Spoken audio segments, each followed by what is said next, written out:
সর্বশেষ কিয়ামতের ময়দানে মাকামে মাহমুদে বিশ্বনবী সিজদায় পড়ে কাঁদবেন। আল্লাহ বলবেন, জিব্রাইল যাও, দুনিয়ায় কান্না সহ্য করতে পারি নাই, আজ কিয়ামতের ময়দানেও আমি আমার নবীরে কাঁদতে দেব না। ইযহাবিয়া জিব্রাইল কুল্লাহু মা ইউবকিক, যে আমার নবীরে বলো, নবী আপনি কাঁদেন কেন? সাইয়েদনা জিব্রাইল যে বললেন, নবী আল্লাহ জিজ্ঞেস করেছেন আপনার কান্নার কারণ কি। বিশ্বনবী তখনও সিজদা থেকে মাথা তোলেন না, সিজদায় পড়ে উত্তর দেয়, উম্মতি উম্মতি উম্মতি উম্মতি রব্বি হাবলি উম্মতি। আল্লাহ আমার গুনাহগার উম্মতের কি হবে? আল্লাহ আমার উম্মতের কি হবে? আল্লাহ আমার উম্মতের কি হবে? আল্লাহ বললেন, জিব্রাইল তাড়াতাড়ি যাও, আমার নবীর কান্না আমার সহ্য হয় না, আমার নবীর কানে কানে যে বলো, ইন্না সানুরদিকা ফি উম্মাতিক, দুনিয়াতে যেমনি আপনি পেরেশান অবস্থায়, মন খারাপ অবস্থায় আমি আপনার মন ভালো করে দিয়েছি, আজকে আপনার উম্মতের ব্যাপারেও এমন একটা ঘোষণা আসবে, ওই ঘোষণা পেয়ে আপনি আজও খুশি হয়ে যাবেন গো নবী, আজও খুশি হয়ে যাবেন। ইরফা রাসাক, নবী আপনি মাথা তোলেন, মাথা তোলেন, আর সিজদায় পড়ে থাকবেন না। ইরফা রাসাক, মাথা তোলেন। সাল তুতা, কি চাইবেন চান দিয়ে দেব। ওয়াশফা তুশাফা, যার জন্য রেকমেন্ডেশন করবেন, যার জন্য সিগনেচার করে দিবেন, যার জন্য সুপারিশ করে দিবেন, তার সুপারিশই কবুল করে নেব। চিল্লায় কোন সুবহানাল্লাহ। এরপর বিশ্বনবী সুপারিশ করতে শুরু করবেন আর আমাদেরকে জান্নাতে ঢোকাতে শুরু করবেন। তারপরেও নবী ক্ষান্ত হবেন না। এরপর একটা পতাকা হাতে নেবেন, ওই পতাকার মধ্যে লেখা আলিফ লাম হা মিম দাল, মানে আলহামদু, লিওয়াউল হামদ, প্রশংসার পতাকা। ওইটা নিয়ে জান্নাতের দরজার সামনে দাঁড়াবেন। তখনও পেরেশান, সবাইকে নিয়ে, উম্মতের সব জান্নাতীদেরকে নিয়ে বিশ্বনবী দরজার সামনে দাঁড়িয়ে নক করবেন। ভিতর থেকে জিজ্ঞেস করা হবে, মান আনত, কে আপনি? আল্লাহ রাসূল বলবেন, আনা মুহাম্মদ। তখন রক্ষী ফেরেশতা বলবে, ঠিক আছে, আল্লাহ বলেছে আপনার আগে কারো জন্য যেন এই দরজা না খুলি। মুহূর্তের মধ্যে জান্নাতের দরজা খুলে দেয়া হবে। বিশ্বনবী প্রশংসার পতাকা নিয়ে সব উম্মতকে নিয়ে জান্নাতে ঢুকে যাবে। ওয়ালা সাউফা ইউতিকা রাব্বুকা ফাতারদা, নবী গো আপনি নিরাশ হবেন না, ভয় পাবেন না, হাল ছেড়ে দিবেন না, আমার উপর ভরসা রাখেন। আপনার বিপদ আছে যেখানে, আমি আল্লাহ। বিশ্বনবী যেখানে বিপদে পড়েছেন, বিপদ থেকে উত্তরণ করেছে কে?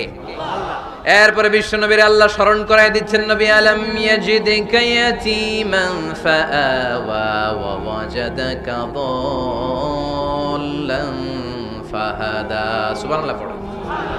তার মানে শপথ, রাতের শপথ, দিনের শপথ শেষ, কনফার্মেশন শেষ, এবার রিমাইন্ডার, স্মরণ করায় দিচ্ছে, নবী গো আলাম ইয়াজিদকা ইয়াতীমান ফাআওয়া, আমি কি আপনার ইয়াতীম পাই নাই? আল্লাহ রাসূল সাল্লাল্লাহু আলাইহি ওয়াসাল্লাম যে ইয়াতীম ছিল জানেন? দুনিয়ায় আসার আগেই বাবা হারিয়েছেন, 6 বছর বয়সে মা হারিয়েছেন, মা ইন্তেকালের পরে দাদা আব্দুল মুত্তালিবের কাছে মানুষ হয়েছেন মাত্র 2 বছর। আল্লাহ রাসূলের বয়স যখন 8, দাদাকেও হারিয়েছেন। তারপরে চাচার কাছে ইয়াতীম নবী মানুষ হয়েছেন। আল্লাহ বললেন, নবী টেনশন কিসের? ওই যে আপনি ছোট্টবেলায় ইয়াতীম ছিলেন, আমি নিজেই আপনার চাচার মাধ্যমে আপনার লালন পালনের ব্যবস্থা করে দিয়েছি।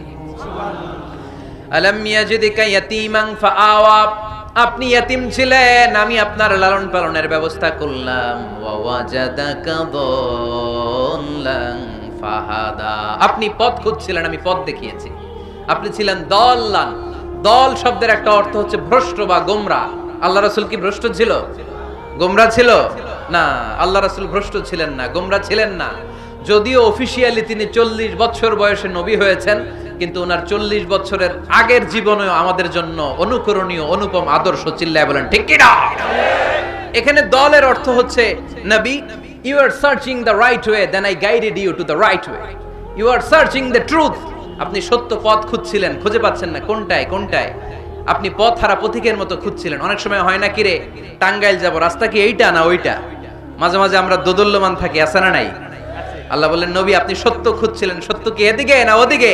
আমি বললাম, নবী ওই দিকে নয়, আপনি এই দিকে যান, এভাবে আমি আপনার পথ দেখিয়েছি। চিল্লায় কোন সুবহানাল্লাহ। আমরা যখন পথ ভুলে যাই, পথ দেখায় কে? জোরে বলতে হবে কে? আমি যদি কোনদিন পথ ভুলে যাই, হাত ছানি দিয়ে কাছে নিও, মমতার বন্ধনে আমায় বেঁধে সব ভুল ক্ষমা করে দিও। পড়েন, আমি যদি কোনোদিন পথ ভুলে যাই, হাত ছানি দিয়ে কাছে নিও। মমতার বন্ধনে আমায় বেঁধে সব ভুল ক্ষমা করে দিও। চিল্লায় পড়তে হবে আমিন। এটা কিন্তু একটা দোয়া, যদি আল্লাহ পথ ভুলে যাই পথ দেখায় দিও। প্রতিদিনই কিন্তু এই দোয়াটা পড়ি সূরা ফাতিহায়, ইহদিনাস সিরাতাল, সবাই বলেন ইহদিনাস সিরাতাল। ও আল্লাহ, show us the right path, show us the correct path, show us the straight path। আল্লাহ সোজা রাস্তা দেখান, যে রাস্তা শুরু হয়েছে দুনিয়ায় ঢুকে গিয়েছে জান্নাতে। ওয়াজাদাকা দাল্লান, আপনি পথ খুঁজছিলেন, আমি আপনারে পথ দেখিয়েছি। ওয়াজাদাকা আইলান ফাআগনা, আপনি ছিলেন নিঃস্ব, আমি আপনাকে ধনাঢ্য বানিয়েছি। তাফসিরে এসেছে ফাআগনা বিখাদিজা, আমি খাদিজার সাথে বিয়ে পড়াইয়া দিয়ে আপনারে ধনী বানাইয়া দিয়েছি। আল্লাহ রাসূল সাল্লাল্লাহু আলাইহি ওয়াসাল্লাম খাদিজা রাদিয়াল্লাহু তাআলা আনহার ব্যবসায় কাজ করতেন।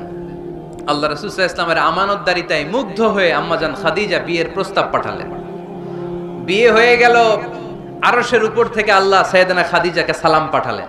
সুবহানাল্লাহ। আর সাইয়েদাতুনা খাদিজা বললেন, নবী, আজ থেকে আমার সম্পদ বলে কোনো কথা নাই, সব সম্পদ আপনার পায়ের সামনে আমি ঢেলে দিলাম, আপনার যা মনে চায় এটা দিয়ে করেন, ইসলামের দাওয়াত দেন। ফাআগনা বিখাদিজা, খাদিজার সাথে বিয়ে করিয়ে দেওয়ার মাধ্যমে আল্লাহ রাসূলকে ধনী বানায় দিল কে? তার মানে তিনটা রিমাইন্ডার দিলেন। এক নম্বরে আপনি এতিম ছিলেন, লালন পালনের ব্যবস্থা করলাম। আপনি পথ খুঁজছিলেন, আমি আপনার সঠিক পথের দিশা দিয়ে দিলাম। আপনার টাকা পয়সা ছিল না, আমি আল্লাহ আপনারে ধনী বানিয়ে দিলাম। সুবহানাল্লাহ পড়েন। এবার তিনটা কর্মসূচি, কয়টা? আওয়াজ করে বলতে হবে, কয়টা?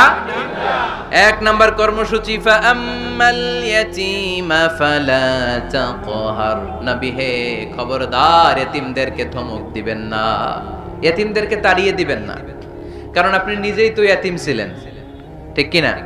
এজন্য রাসূল সাল্লাল্লাহু আলাইহি ওয়াসাল্লাম এতিমের দরদ বুঝতো বেশি, সব সময় এতিমদেরকে আদর করত। আর যারা এতিমদেরকে আদর করে তাদেরকে আল্লাহ রাসূল পছন্দ করতেন বেশি। পড়েন সুবহানাল্লাহ। সুবহানাল্লাহ। আপনারা ইয়েতিমদেরকে লালন পালন করেন, কয়েকজন ইয়েতিমের দায়িত্ব নিয়েছেন, বা ইয়েতিমখানায় সম্পদ দান করেন, সাদাকা করেন, এরকম কে কে আছেন দেখি? মাশাআল্লাহ, আল্লাহ তুমি কবুল করো। হাত নামান। ইয়েতিমদেরকে দান করবেন, তাদের ওখানে সাদাকা করবেন। আল্লাহ রাসূল বলেছেন, আনা ওয়া কাফিলুল ইয়াতীমি কাহাতাইন। খেয়াল করেন আমার আঙ্গুলের দিকে, আনা ওয়া কাফিলুল ইয়াতীমি কাহাতাইন, আমি আর ইয়েতিমের রক্ষণাবেক্ষণকারী কিয়ামতের দিন প্রতিবেশীর মতো পাশাপাশি থাকবো। এক সাহাবী এসে বললেন, ইয়া রাসূলুল্লাহ, আমার হৃদয়টা বড্ড শক্ত, হৃদয় নরম হয় না, চোখ দিয়ে পানি নামে না, কি করব? ইয়াশতাকি কাসওয়াতাল কলব। আল্লাহ রাসূল বললেন, হৃদয় নরম করতে চাও? ইরহামিল ইয়াতীম, এতিমের উপর রহম করো। ওয়ামসাহ রাসা, এতিমের মাথায় হাত বুলিয়ে দাও। ওয়া আতইমহু মিন তাআমিক, তুমি যা খাও সেখান থেকে এতিমের সাথেও খাবার শেয়ার করো। তালিনু কলবুক, তোমার হৃদয়টারে নরম করে দিবে কে? আল্লাহ। এজন্য যাদের চোখ দিয়ে পানি আসে না, হৃদয় বড্ড শক্ত, কবে যে লাস্ট কাঁদছিলেন ভুলে গেছেন, এরকম আছে না নাই? শেষ কবে যে কাঁদছিলাম মনে নাই, চোখ দিয়ে পানি নামে না, হৃদয় শক্ত। এতিমের মাথায় একটু হাত বুলাইয়া দিয়েন, এতিমখানায় একটু সম্পদ পাঠিয়ে দিয়েন, ওদের সাথে বসে একটু খাবার দাবার খাইয়েন, আপনার হৃদয়টারে নরম করে দিবে কে? এই বাংলার জমিনে অনেক লোক আছে এতিমের সম্পদ খেয়ে মেরে দেয়, আছে না নাই?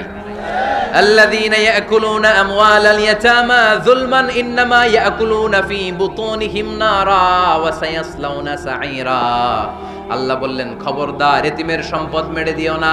যারা এতিমের সম্পদ অন্যায়ভাবে ভক্ষণ করেছো, তারা সম্পদ খাও নাই, পেটে আগুন ঢুকিয়েছো, কিয়ামতের দিন ওই আগুনের মধ্যেই থাকবা, ঠিক কি না? ভাই মারা গেছে, ভাতিজার দায়িত্ব পাইছে, সব সম্পদ মাইরা খেয়ে দিচ্ছে, আছে না নাই? খবরদার, সম্পদ খান নাই আপনি, আগুন খাইছেন, আগুন ঢুকিয়েছেন পেটে, আর ওই আগুনের মধ্যে আপনার বাসস্থান জাহান্নামে নির্ধারণ করে দিবে কে? এজন্য বিশ্বনবীর প্রথম কর্মসূচি দিলেন আল্লাহ। নবী, যেহেতু আপনি এতিম ছিলেন, তাই ফাআম্মাল ইয়াতীমা ফালা তাকহার, নবী এতিমদেরকে আপনি ধমক দিবেন না, তাড়িয়ে দিবেন না। দুই নাম্বার কর্মসূচি, ওয়া আম্মাস সাইলা ফালা তানহার, নবী গো যারা ভিক্ষা করতে আসে ভিক্ষুককে কখনো নবী তাড়িয়ে দিয়েন না।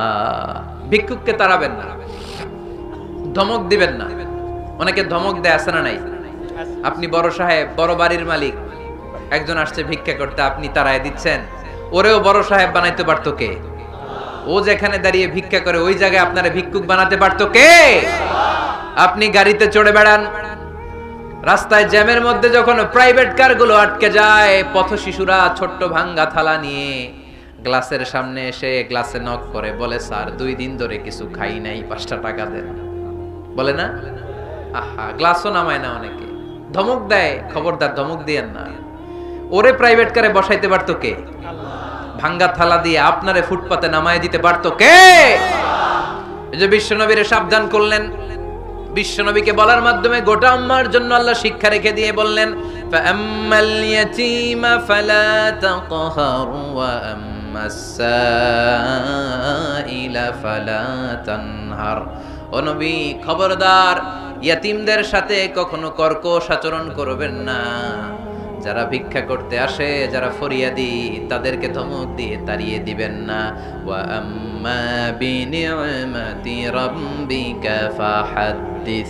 সুখে দুঃখে সব সময় আল্লাহর নেয়ামতের বর্ণনা শুরু করে দেন। আলহামদুলিল্লাহ পড়েন। ওয়া আম্মা বিনি'মাতি রাব্বিকা ফাহাদ্দিস। যে নেয়ামত পেয়েছেন এটা বর্ণনা করেন। আমরা নেয়ামতের শুকরিয়াও করব, বর্ণনাও করব। ইন্নাল্লাহা ইউহিব্বু আইয়ারা আসারা নি'মাতিহি আলা আবদি। আল্লাহ তাআলা যে নেয়ামত বান্দাকে দিয়েছে, ওই নেয়ামতের বহিঃপ্রকাশ ওই বান্দার গায়ে, শরীরে, কাজে দেখতে চায়। আলহামদুলিল্লাহ পড়েন। এজন্য যারা টাঙ্গাইলের ধনী আছেন, সিরাপাড়া কাপড় পরবেন না। আপনি ধনী, আপনি সুন্দর জামা পরবেন আর বলবেন আলহামদুলিল্লাহ, আল্লাহ দিয়েছে আমাকে। আল্লাহ 5 তলা বাড়ির মালিক বানাইছে, মাথাটা নিচু করে শুকরিয়া করেন, আলহামদুলিল্লাহ, আল্লাহ দিয়েছে এই বাড়ি আমারে। আপনি 10 বিঘা জমির মালিক, আপনি বলতে পারবেন অসুবিধা নেই, আল্লাহ দিয়েছে আমার, আলহামদুলিল্লাহ, কারণ আল্লাহই বলেছে ওয়া আম্মা বিনি'মাতি রাব্বিকা ফাহাদ্দিস। ফাহাদ্দিস, ফাহাদ্দিস, বর্ণনা করো। আল্লাহ কি নিয়ামত দিয়েছে বর্ণনা করো। এটার বহিঃপ্রকাশ যেন তোমার মধ্যে থাকে। কিপটামি করার সুযোগ ইসলামে নাই। দান করার সময় ভারসাম্যপূর্ণ দান। তাহলে প্রথম কর্মসূচি, ইয়াতিমদেরকে তাড়িয়ে দেয়া যাবে না, ভিক্ষুকদেরকে ধমক দেয়া যাবে না, আর বিপদে আপদে সবসময় প্রশংসা করব কার? সূরাতুদ দুহার এই হচ্ছে শিক্ষা, যে মুমিন কখনো হাল ছাড়ে না। আমার নবীরে বিপদে আপদে যে আল্লাহ সাহায্য করছে, ওই আল্লাহ তো নাই না? ওই আল্লাহর শক্তি, ক্ষমতা, মর্যাদা, সার্বভৌমত্ব আগের মতো আছে না নেই? এজন্য বিষ্ণু ঈসা ইসলামকে বিপদে যিনি সাহায্য করেছে, আমাদেরকেও বিপদে পড়লে সাহায্য করবে কে? আল্লাহ। এজন্য সূরাতুদ দুহার কেন্দ্রীয় আলোচ্য বিষয়। আর আমাদের জন্য শিক্ষা হচ্ছে, মুমিন কখনো হাল ছাড়ে না, মুমিন কখনো হতাশ হয় না। টাঙ্গাইলের যুবক ছেলেরা আওয়াজ করে উত্তর বলো, মুমিন কখনো হতাশ হতে পারে না, হাল ছাড়তে পারে না, ভরসা হারাতে পারে না। মুমিন ভরসা রাখে একজনের উপর, চিল্লায় বলো তিনি কে? আমরা বিপদে আপদে আল্লাহর উপর ভরসা রাখবো। যখন বিপদ আসে আমরা ধৈর্য ধারণ করব। ধৈর্য ধারণের সওয়াব আছে না নাই? কারণ মুমিন জানে রাত্রি যত গভীর হয়, অন্ধকার তমানিসা ভেদ করে সুবহে সাদেক হয়। গর্ভবতী নারীর যেদিন পেটের ব্যথাটা বেশি বাড়তে থাকে, বোঝা যাচ্ছে নতুন মেহমান আগমনের সময় কাছে এসেছে। জোরে কোন ঠিক কিনা? তেমনি মুমিনের জীবনে দুঃখ, কষ্ট, বিপদ যদি আসে, বুঝতে হবে সুদিন দিন সামনে অপেক্ষা করছে। চিল্লায় বলেন ঠিক কিনা? তাই হাল ছাড়া যাবে না, নিরাশ হওয়া যাবে না। ভরসা রাখবো সবাই কার উপরে? জোরে বলতে হবে কার উপর? মনে থাকবে সবার। আল্লাহ আমাদের সবাইকে কথাগুলো বুঝে আর আমল করার তৌফিক দান করুক।